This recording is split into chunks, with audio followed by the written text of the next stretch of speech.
Okay, how's everybody?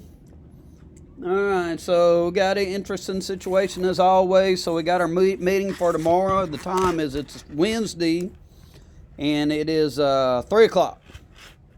So that's hazardous. Normally, so uploading and processing these things takes forever in a day unless I do it late at night or early in the morning. But kind of want to get this thing done so I can kind of turn it over in my head how I want to do it tomorrow. So hopefully it'll work. Also, like there's a bulldozer going on across the street. Guy across the street has occupied his time by working on his yard just nonstop, bringing folks in, understandably, to work on his yard, pass the time, so forth. Spider on my computer right there. I blew him. Come on, man, go away. And so hopefully that sound won't be too loud, won't bother you too bad. Okay, so we're doing civil liberties and civil rights, and so my suggestion is, if you are not taking the test, just come on, listen to it, hang out with us at the Google Meet, and that'll suffice. I mean, we'll cover all this stuff and talk about it. If you're taking it, either listen to it in the morning or listen to it, tomorrow evening after, so take a second, listen. Just kind of want to have this stuff memorized pretty much, and the thing I like about the reviewing, I think for these AP tests is you get a chance to recalibrate. It's not just a review, and watch the review videos of like the experts, the gurus, and they'll describe it in terms of the AP standards. And I don't ever do that. I kind of look at the AP standards, but then I kind of hit it from my own angle. I'm always kind of, I've got a Socratic thing going on, trying to find the truth, trying to get to the heart of the matter. And so I'll take a look at the standards and then I'll say, okay, they want us to talk about this. And then I'm off and running and trying to apply it to today's politics or something going on, in y'all's lives or at school or some, COVID. And so we lose the standards a little bit. So this review, if you look at their reviews, good chance for you and to me to recalibrate so that when you see a question, you don't go, well, crap, where'd that come from? It comes straight from the standards. And so even here, I've got some things to say about trying to make sense of all this stuff, but I'm also trying to recalibrate and talk about this stuff in the sense with the standards on my mind. So we're civil liberties, civil rights. It's a great unit, isn't it? It's our favorite unit. I think it's my favorite unit, I think. We do right here at the end, and so we're going to talk about one more time and make sure that we're talking about in terms of standards and not in terms of trying to resolve difficult political or philosophical questions. All right, at least our main emphasis. So here we go. Civil liberties. First off, the definition is protection of individuals. I got that from the Corey LaManna guy. All right, and I've always said it's protection from. You want the government to leave you alone when you're talking about civil liberties. You want if I'm talking about my freedom of speech, I want the government to leave me alone to say what I've got to say, not what all white guys got to say, not what old bald-headed middle-aged guys got to say, not what grumpy old goats got to say, but what I've got to say individually. All right, so the government's leaving the individual alone in the case of civil liberties. All right, take a look at this. And I hadn't said this all year long. Filing away next year, try to do a better job of talking about this on a regular basis. But the lens through which they look at all these questions, and I'm taking my glasses off and like holding it close to the video screen, is freedom versus order. All right. So, hey, does a racist get to say what he's got to say? Well, on the one hand, yeah, it's freedom and hate speech is protected speech. But, what he's saying is going to upset people, might lead to disorder. And so it's that balance, imminent lawless action, that sort of thing. So I always kind of think about freedom versus order on almost all these things, civil rights and civil liberties. So keep that in mind. Okay, second thing I want to point out that they really hit hard is we're always working with something called the incorporation doctrine. So the civil liberties are about the Bill of Rights. They're all about the Bill of Rights. And our most important civil liberties are in the Bill of Rights, protected by the Bill of Rights. And the Bill of Rights protects civil liberties from the national government. But over time, during the 20th century, the court has selected individual liberties protected by the Bill of Rights on a case-by-case basis, and that's a Corey LaManna phrase, on a case-by-case basis, selectively, over time, and the court has protected these civil liberties from state governments as well. So we know that Roe versus Wade is a Texas case. The death penalty cases are Georgia cases. They're not national government cases. All right, so free expression first, like the Shank case was, a World War I case. Criminals, the Miranda case, the Gideon case was a 60s case. Second Amendment was in 2010, the Chicago case. Corey LaManna says there was an excessive bail case this year. So I have to look that one up. All right, so that's the most recently one to be incorporated. Third Amendment's never been incorporated. Seventh Amendment's never been incorporated. All right, so it's a case-by-case process based on the due process clause. No state shall take away life, liberty, property without due process of law. The selective incorporation doctrine of due process clause. All right, so we need to keep freedom versus order and then incorporation.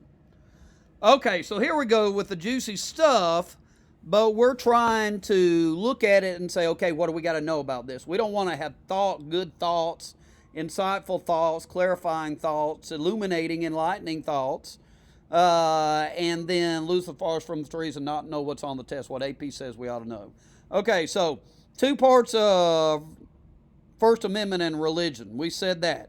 We're putting them together on the same slide. The Establishment Clause, Congress shall make no law respecting the establishment of religion. So remember what we said?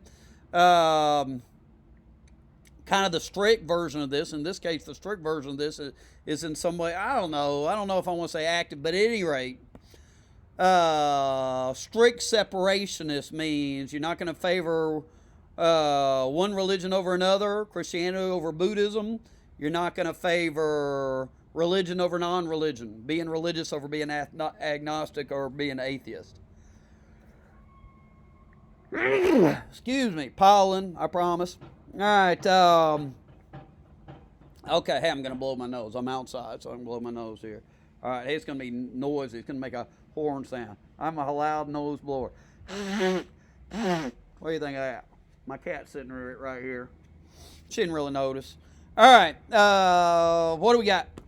All right, so there's two cases. One of them is an essential case, Engel versus Vitale, and so that was New York law allowing school prayers, and so it was 1962, and so New York can't have school prayer anymore.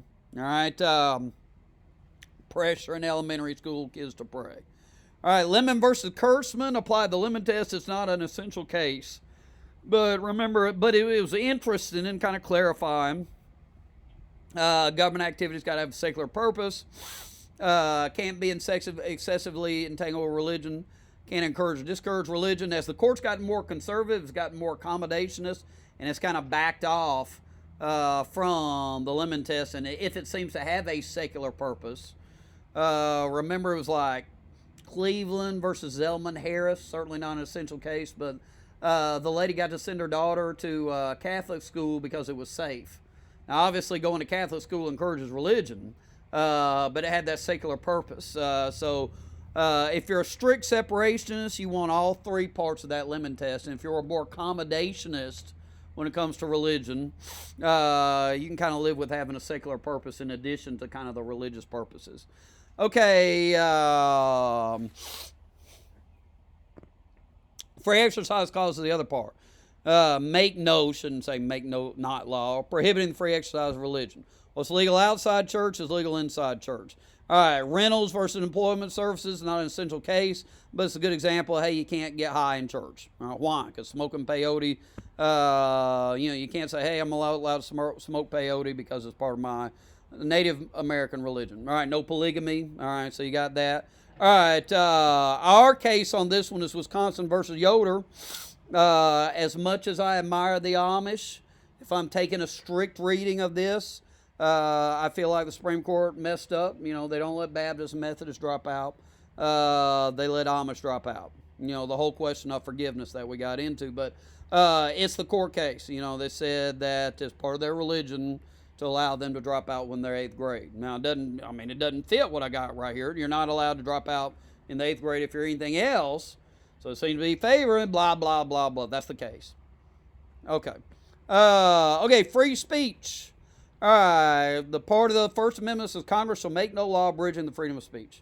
All right, now Shank was our original limitation on that. Remember, the only freedom that's absolute is your freedom to believe.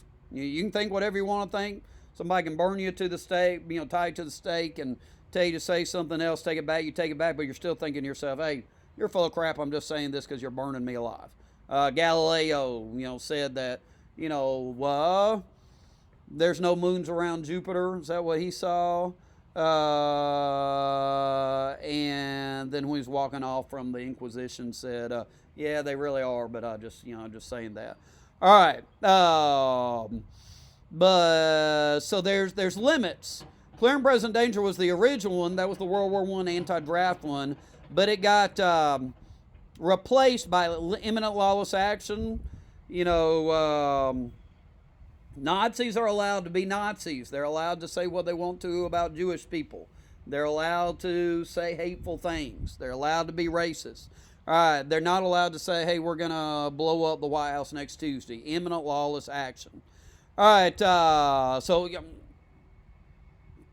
the court felt like that was more specific than clear and present danger. I guess so. Fighting words, remember that's Chaplinsky. It's never been applied after that case. Remember he said that. But, if you say your mama in a bar and big fight breaks out, somebody gets killed, you're going to be responsible for that in some sense or another. All right, inciting a riot. Okay, obscenity. All right, Roth was the case. Really vague about what obscenity is. One judge, I believe his name was Justice Black, he said, I know it when I see it. It's got to have no redeeming value.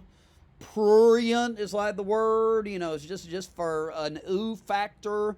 It just doesn't seem to be art. And remember we said, what's allowed in Vegas is a little different from what's allowed in Calhoun. All right, what's obscene in Vegas is a little different from what's obscene in Calhoun. Okay, now, particular types of speech that are protected, symbolic speech, the black armbands, flag burning. What was the name of that case? It's not an essential case, but we had a case there. It was the Republican National Convention in the 80s, Scalia protected flag burning. All right, oh man, I'm senile. All right, and then also hate speech. Hate speech is allowed. Hate, let's make a distinction. There's such thing as hate crimes.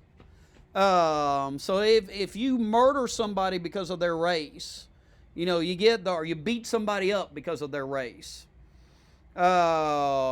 You get the sentence for beating somebody up for the violence you did, and then you add the hatefulness onto it, so the sentence can be worse. All right, but hate speech is protected. Now, if you say, go beat up that blankety blank, and then that person goes beat up that blankety blank, well, then it can be added on. But hate speech, if no action follows from it, is protected. You're allowed to call people, ethnic slurs, racial slurs, yada, yada. Not in school. You don't have the same rights in school as you have outside the classroom, but out there on the street. The Springsteen line. When I'm out on the street, I walk the way I want. When I'm out on the street, I talk the way I want. You can say what you want to when you're out there on the street. Okay. Except for those three things. Okay, freedom of assembly. All right, you remember that. Kind of straightforward. Can regulate time, place, conditions of assembly. Protesters got to apply for a permit. And they can regulate, they're not going to have a protest at school when we're at school because it would distract everybody. You can't have protests at 5 o'clock traffic. Birmingham kids were getting arrested in 1963 because they didn't have a permit. They were trying to fill up the jails. All right. Misspelled it, but I looked it up. A lot of these COVID protests, they're interesting, kind of gray area. They're kind of spontaneous. So a lot of times these protests haven't had a permit. And because, you got people that are violating social distancing, all right? So they're violating these executive orders, but nobody's getting arrested. I hadn't read about anybody getting arrested. So there's like an article about, protest in Wisconsin. Okay, government can't regulate content of an assembly. Remember Skokie, Illinois? I misspelled it. National Socialists versus Skokie. The Nazis came to a Jewish community and wanted a permit to march. Skokie said no, and the Supreme Court said you got to let them march.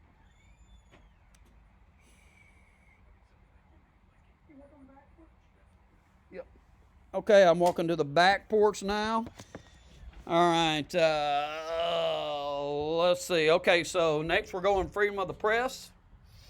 All right, also in the First Amendment, religion, assembly, press, petition, speech. There's my dogs barking. All right, so there are two freedom of the press problems, right? All right, problem number one is libel. When the newspapers write something bad about somebody that's clearly, it's hurting their reputation. And it's not true. Well, that's a problem. All right. Slander is when they say something and they know it's not true. That's a problem. All right. But they're both hard to prove. So very, very few cases of successful libel and slander suits. All right. We have a case, the New York Times versus Sullivan. I have two cases. Freedom of the press cases. New York Times versus Sullivan. The Alabama sheriff couldn't prove that the New York Times knew what it was printing about him was untrue. They wrote a critical article about him, said he was a racist, yada, yada. Some of it was inaccurate, but they said, oh, well, we thought it was true. Sorry, my bad. All right. And it's because, freedom of expression is protected, Okay, prior restraint, government tries to prevent publication beforehand. It's rarely allowed unless national security is somehow involved. If a paper says we're attacking North Korea at 3 o'clock in the afternoon at these latitude and longitude coordinates, well then, yeah, the government can, because that's going to get somebody hurt, Otherwise, so Nixon tried to prevent publication of the Pentagon Papers, which was made the Vietnam warfare look really, really bad. And New York Times got to publish. The Post, Washington Post got to publish too. Movie The Post is about that. Okay, Second Amendment. Going in order of amendments now. So there's the Second Amendment. Just to remind you, well-regulated militia, Lexington, Concord, Minutemen, being necessary to the security of a free state, the right of the people, plural, to keep and bear arms shall not be infringed. All right, so here we have a court case. I misspelled off. All right, but sawed-off shotguns using to whack people by the mafia are not protected. D.C. versus Heller said that an individual had a right to a handgun, so that's changing things. Militia doesn't mean individual. Arms is kind of vague. Individual has a right to a handgun.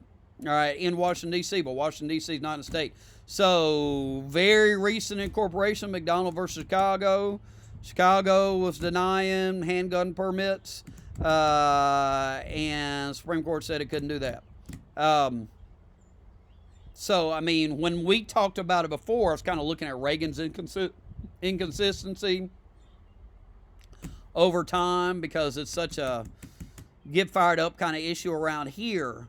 But here's what the court has said about it. And so we don't need to really go back and look at Black Panthers or anything. All right. The court has said an individual has a right to a handgun. Hadn't ruled on AR-15s, AK-47s. Okay. The Fourth Amendment. All right. No unlawful search and seizure. If the police get evidence without a warrant, it can't be used in court. And many Law and Order episodes, they talk about the motion to suppress. They arrest the guy, Lenny arrests the guy, and they found out he did it illegally. He planted the evidence or something, so the defense attorney comes in to the DA with their motion to suppress. All right, Mapp versus Ohio was the case. The police had a warrant for like a gun, and then they found drugs or they found illegal pornography or something like that. And the case got thrown out because they didn't have a warrant for what they got on Dolly Mapp. Okay, Fifth Amendment. Miranda versus Arizona. That's the right to remain silent. All right, you know that story. Interestingly, hey, Sixth Amendment, the Miranda rights are both, I've never thought about it even though I've said it, without thinking about it. The Miranda rights are Fifth and Sixth Amendment. Corey LaManna pointed that out. What do they say? You have the right to remain silent. Anything you say, blah, blah, blah. You have the right to an attorney. Well, that's the Sixth Amendment. All right, Miranda versus Arizona is the right to remain silent. Double jeopardy, no double jeopardy. That's the OJ trial case. That's fun. Hey, that's if you're looking for something good on Netflix, The People versus O.J. Simpson, I think is the name of that. It's a state case. But, hey, it's been incorporated. So, I mean, California can't put O.J. on trial again. He's been making public statements about coronavirus, I believe. No. He's been making it about what's the guy's name? The Tiger King? The Netflix Tiger guy. Okay, due process, that's Guantanamo. And speedy trial. All right, Guantanamo speedy trial also. All right, so that's interesting. The Miranda rights and Guantanamo are really Fifth Amendment and Sixth Amendment. All right, right to counsel, that's Gideon versus Wainwright. Whatever state it was, didn't pay for him a lawyer, and after the Gideon case, you've got the right to not just hire a lawyer, but have a lawyer appointed. Miranda rights, and that's part of the Miranda rights. Okay, Seventh Amendment's not been incorporated. Third Amendment has not been incorporated. Okay, Eighth Amendment, cruel and unusual punishment, that's just death penalty stuff. Two cases, they're not essential cases. Both Georgia, whether or not African Americans were more likely to get it. But the death penalty is not an Eighth Amendment violation. Waterboarding, and Scalia argued about whether or not it was punishment, it was interrogation, yada, yada, yada. But cruel and unusual punishment. All right. Okay. Let's see. So, as we transition from civil liberties to civil rights, none of this is on the AP test, right? But this has been on my mind as I've been looking at, and we've been, going back and forth between like the material and COVID. And there's been some more. I'll try to send you an article. The Communitarian Critique of Liberalism or Libertarianism, thinking excessively in terms of our rights without balancing them with our obligations. Now, what AP says is liberty versus order. So, close to that, but a little more Aristotle's. All right, so in my dissertation, I made the case that we need our obligations to balance our rights. We don't always need to be having rights contests with each other. All right, and so a letter from Birmingham jail, I think it's interesting that the thing I initially always say about a letter from Birmingham jail, as opposed to like other folks, is he's going after the white moderate. He does do that, but that's not the only thing he does. But he's essentially talking about the obligations of the white moderate. Y'all know what the right thing to do is. Why won't you do it? All right. Now, Aristotle argues that our lives go better, that we are literally happier if we live good lives, virtuous lives. Doesn't mean that we're having our desires satisfied more often. But remember what Plato says about the desires. The guy who gets everything he wants is never satisfied. He's got a disordered soul because desires at the top.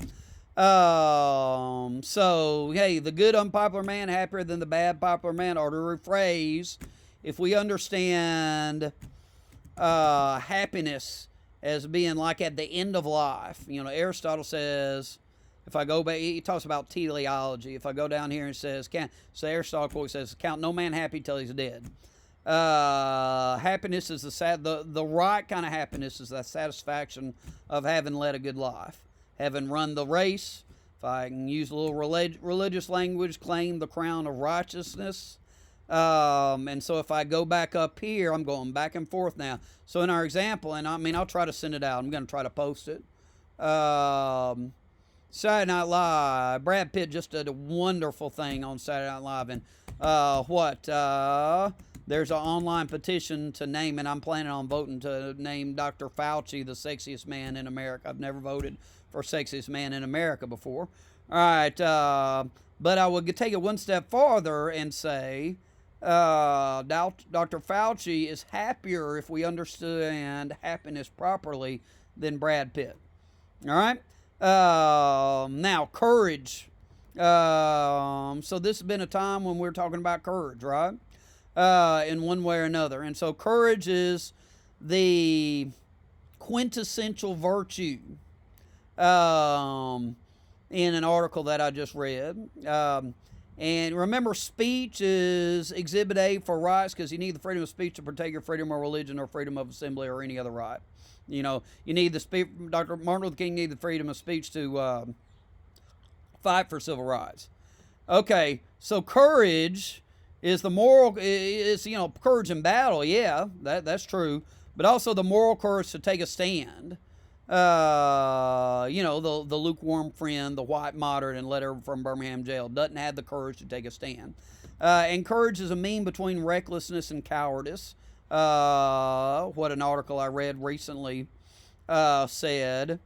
So you're not being courageous, and it was a Christian writer, and he was arguing that churches who met in big groups were not being courageous. They were being reckless.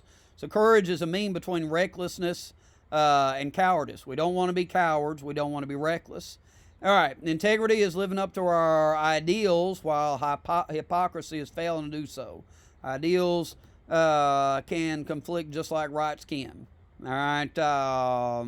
Okay. So, Mackenzie, why are you talking about all this stuff? Well, this is my response to what I heard the last 2 weeks about, like, the COVID stuff.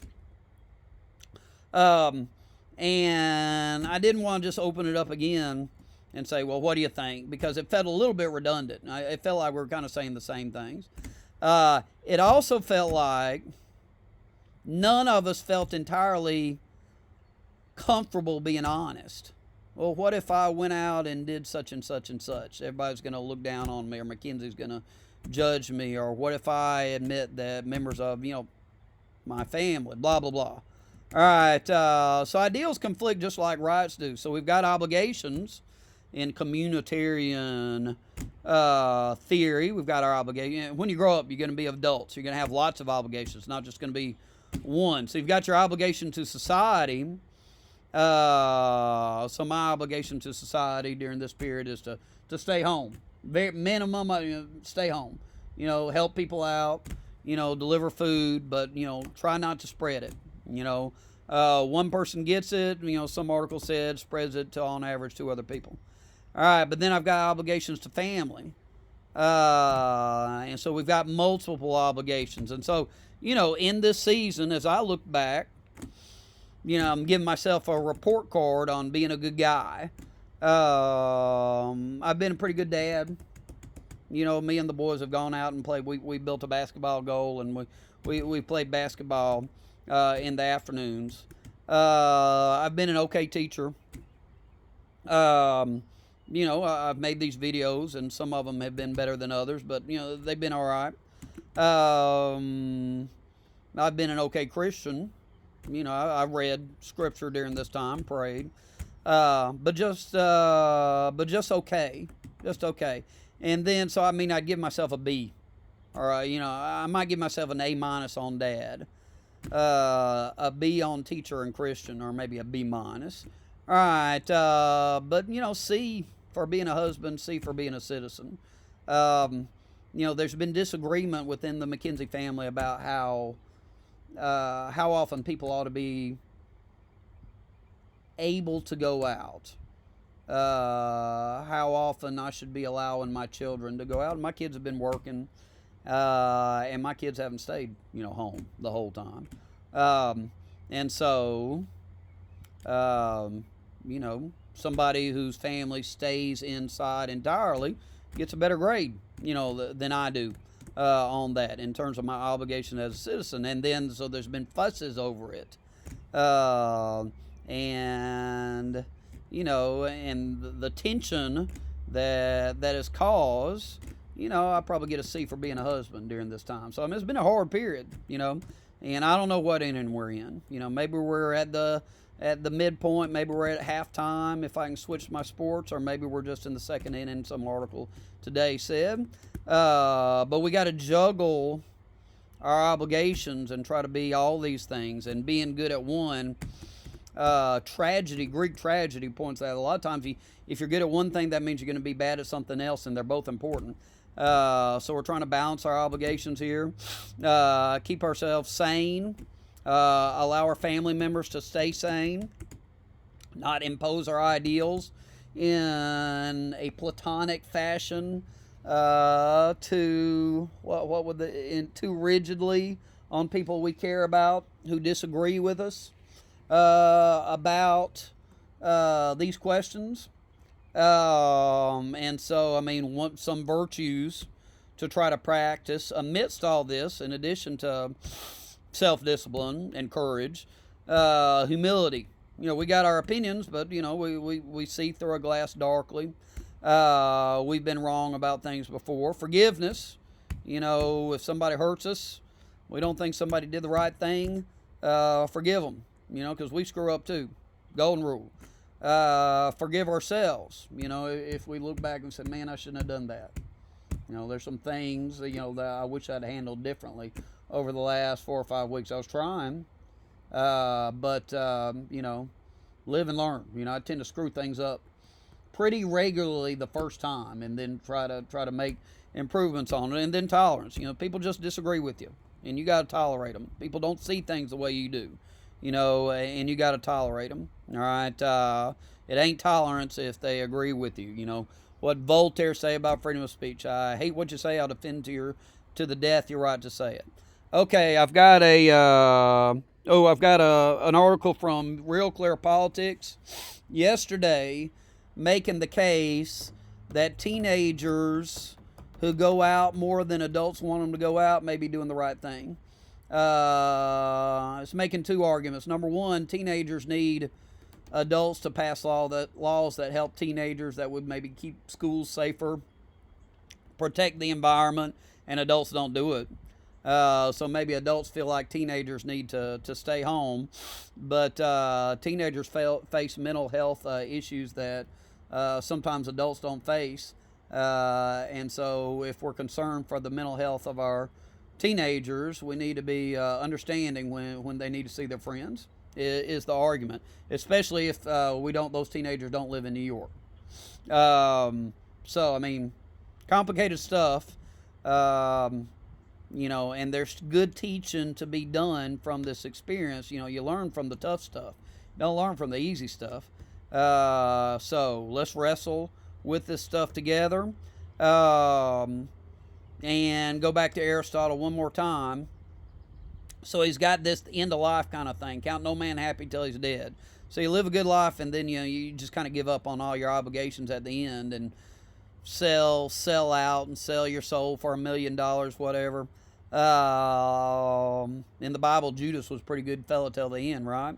But happiness is the satisfaction of having led a good life.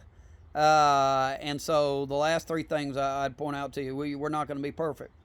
We don't want to be savage. We've got this fear of being weak, and I don't hear that as much. I don't hear savage as much, but we can be righteous. So righteous is imperfect, but strong and good. So that seems to me that's kind of the goal. All right.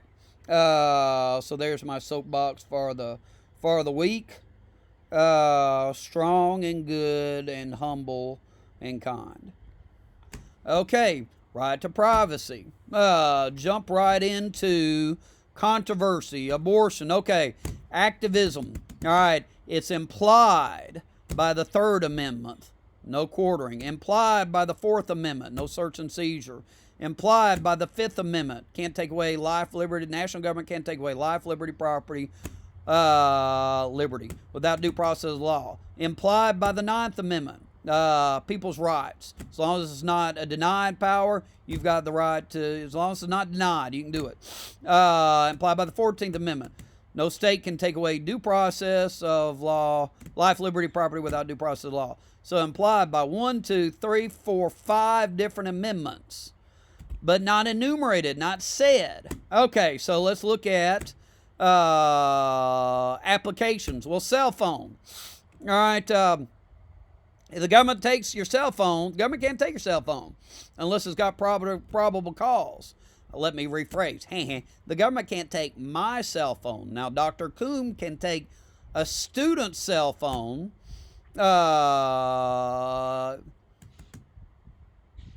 if they're suspected in a school doing things. You don't have the same rights in a school building, same free speech rights in a school building that you have out there on the street.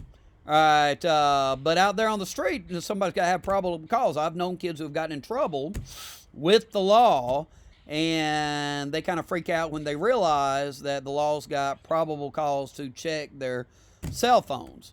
All right, tracking COVID patients, using like the phones to track former COVID patients or COVID patients to see where they're going. There's privacy issues raised there. All right. Birth control, very consensus. Almost nobody, there's very few people that don't believe, there's very few people in the United States that don't believe people have a right to birth control. Few folks for religious reasons maybe, but there's pretty strong consensus on that. All right, but Roe versus Wade, rights are colliding. Now, if we use the language of AP, freedom versus the moral order. Sometimes you'll hear people say, well, if you got the right to kill 1 million babies a year, we're not any better than the Nazis. Now, to me, that's a little strong, even being pro-life. I feel like, it's not the same thing. We're certainly better than Nazi Germany. All right, but freedom versus order, freedom versus the moral order. All right, just restating that AP thing. But, to me, it's more about the rights of individuals colliding, the right to privacy versus the right to life, and is that life a person with rights? All right, Kant. I've been meaning to say, Kant says, always treat people as an end in themselves, not a means to an end. You don't want to use people. Each person, whether there's a God or not, deserves equal dignity, has equal rights. Let's see, if we borrow from Aristotle, the two sides in our debate said, yeah, your violinist is about rape and incest, and then the pro-choicer said, yeah, your elephant's an awful late-term elephant. So when we're talking about abortion, we're talking about the majority of abortions kind of in, fairly early in the pregnancy. All right, so there's the question. I'm not going to take any positions here. If we bring it up to date, people we make sick are certainly people with rights. Shouldn't be used as means to make more money for ourselves or enjoy ourselves more because we got cabin fever. On the other hand, you've got trade-offs with the economy. Great Depression, a lot of people died during the Great Depression. Domestic violence, suicides. How many people are not showing up? Some of the articles say for their chemotherapy treatments. Right? So all kinds of terribly, terribly complicated utilitarian trade-offs being made as we look at when and how states should open up and what our obligations are. All right, at the moment, we want to be humble about it. All right, and, I'm thinking, I'm very thankful I'm not the person in charge having to make these decisions. All right, okay, so, there's the trade-off there. Okay, but go back up to the tops, implied by all those things. Okay.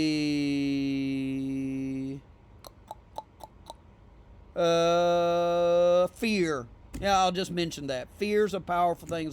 Nice line about a soldier in Iraq. Fear is a powerful thing, dangerous thing, can turn your heart black. You can trust, take your God-filled soul filled with devils and dust. All right. That's a great line, though. Look at it. Everywhere. Yeah, that applies. That's what I was thinking. Because if you were asked, if you were in this situation, what would you do? And then on the other hand, other side of things, we'll ask ourselves, in this situation, what did we do? And is what we did do the same thing as what we told ourselves we would do? And so he's taking that question, applying it to a soldier in Iraq. It's written during the Iraq War. Every woman, every man wants to take a righteous stand, find the love that God wills, faith that He commands. I got my finger on the trigger. Tonight, faith just ain't enough. When I look inside my heart, there's just devils and dust. So when it comes down to it, do we have the what? The courage. Courage is part of it. The judgment, the discernment. Aristotle says, you learn to do the right thing by, it's like being an archer. You shoot at the target again and again and again, and over time you're skilled at it. You want Michael Jordan taking the shot at the end of the game. And in a tough situation, you want good people trying to make the right decisions. Okay, switch over to civil rights. We'll just go ahead and say, hey, in letter, King's talking about the obligation of the white martyr. I mentioned that. Now, civil rights is groups of people need the government's help. So it's opposite of civil liberties in two ways. Civil liberties is an individual want the government to leave them alone. Civil rights is groups, African Americans, women, different minorities, needing the government to help them fight against discrimination. Okay, now a lot of this is really borrowed from the Corey LaManna video that I'm going to send out. I really like the way he did it. So he looks at historic legal discrimination. So slave codes were legal in the South. And then how they ended. They were ended by the 13th Amendment that ended slavery. Black codes. You're not allowed to have a gun. You're not allowed to leave a plantation if you owe money. You're not allowed to not have a job. Vagrancy laws in the South. That was ended by the 14th Amendment. Equal protection of the laws. All right. So then along comes, the racists get creative legally. So they come up with these segregation laws that they claim are just keeping them separate, but it's separate but equal. Plessy versus Ferguson. Well, that was ended by the Civil Rights Act. In education, it was ended by Brown versus Board of Education. The rest of segregation in public accommodations, stores, buses, ended by the Civil Rights Act. Poll taxes. So the 15th Amendment gave African American men the right to vote. And then Southern legislatures came up with creative ways to take that away de facto. So 24th Amendment in the poll tax. Literacy test, the white primary, the grandfather clause, other ways prevented African Americans voting, ended by the Voting Rights Act. So notice what he's done here. He hadn't given us a bunch of cities and demonstrations and inspirational stories of John Lewis, because that's U.S. history. You're looking at the legal side of things. Okay, the 14th Amendment. Give anybody born in the United States as a citizen, a response to Dred Scott. So that's called the law of the soil, and we know that's relevant to the immigration debate. All right, but the Equal Protection Clause of the 14th Amendment is what's important for civil rights. Says, nor shall any state deny to any person within its jurisdiction the equal protection of the laws. So due process, I think the way it goes is I need to go back and reread it. Due process clause, equal protection clause comes one right after the other. So no state shall take away life, liberty, property without due process of law, nor shall any state deny to any person within its jurisdiction. Notice it says person, not a citizen, the equal protection of the laws. All right, Plessy versus Ferguson was separate but equal. Brown versus Board of Education, that's an essential case, said separate is never equal. The second year they said you got to desegregate them with all deliberate speed. All right, I don't think, he didn't say anything about busing. I don't really think busing comes up, at least according to that video. All right, All right, let's see. First three things we just talked about, so let's not mention them again. Let's go to affirmative action. And let's go to so you know what affirmative action is. It's government encouraging minority admissions and hiring. And in Bakke versus California, in a couple of Michigan's cases, they said, well, you can do it. It can be a factor. It can't be the only factor. And remember, that's also the case in redistricting, gerrymandering. You can't do racial gerrymandering where the only factor in the shape of a district is race. When it comes to busing, the only reason for a busing system can't be race. So in the case of affirmative action, can't be quotas, can't be numbers, can't be a point system. But, Lamana, I love the way he describes this, just very clear. Does the 14th Amendment prohibit all distinctions based on race, or just distinctions that are racist, that are intended to harm minorities? Or to rephrase, must the government be race neutral? Or, given historical inequities, given, how we see, COVID getting folks in minority communities, can the government take an affirmative action to help minorities? Complicated question. It's the one raised, but can the government, use that phrase in a different setting, should there be a program to help racial minorities not get COVID? So it's taking affirmative action to help this group of people that seems to be particularly hurt. All right, so that's the idea behind the phrase affirmative action. All right, and just good legal. All right, I think, this is the last one. What do you think? You think I got it in 30 minutes? I think I got it in there 40 minutes. All right, so remember scrutiny when the government's looking at things? Strict scrutiny, race, religion, national origin. Ooh, let me go back. All right, no, I'm just going to leave it right here. All right, so when you apply to any job, it's going to say we don't discriminate based on race, religion, national origin. If you can show that you are discriminated based on those things, chances are that discrimination is going to be done away with. Intermediate scrutiny, quasi-suspect classification. All right, gender and marital status. If I'm the boss, I can't hire my wife to be in a position where I might be her like supervisor or something, where there be like a conflict of interest, something like that. Gender, it's the draft. That's where the government makes a classification. Is the draft. All right, and Mrs. America is a show. It's not on YouTube. I don't know but it's about the attempt to pass the Equal Rights Amendment. I want to watch it. I want to read. I think there's a book. I want to read the books about Phyllis Schlafly. I think her name's pronounced Schlafly, who fought against the Equal Rights Amendment, said it was bad for the family. I may have sent. I can't remember if I sent you anything about it or not. It's really interesting in a couple of articles I read. I'll try to send, and I want to watch it. But we were talking about it. And my brother-in-law, Dr. Thompson, was saying he really liked it. And my wife said, well, did it pass? And he said, well, no, the Equal Rights Amendment didn't pass. And so then she said, well, wait a minute, the government can discriminate based on gender? And then we went, And so the answer to that question is no, the Civil Rights Act prohibits discrimination based on gender. However, remember, the 14th Amendment made the Civil Rights Act permanent, the Civil Rights Act of 1866 permanent, because they're afraid laws can be repealed. So somebody, in theory, could repeal a Civil Rights Act or the gender section of the Civil Rights Act. But if there's an Equal Rights Amendment, that'd be harder to get rid of. All right. Okay, rational basis scrutiny. Distinctions based on age. One day I'm going to be too old to hire.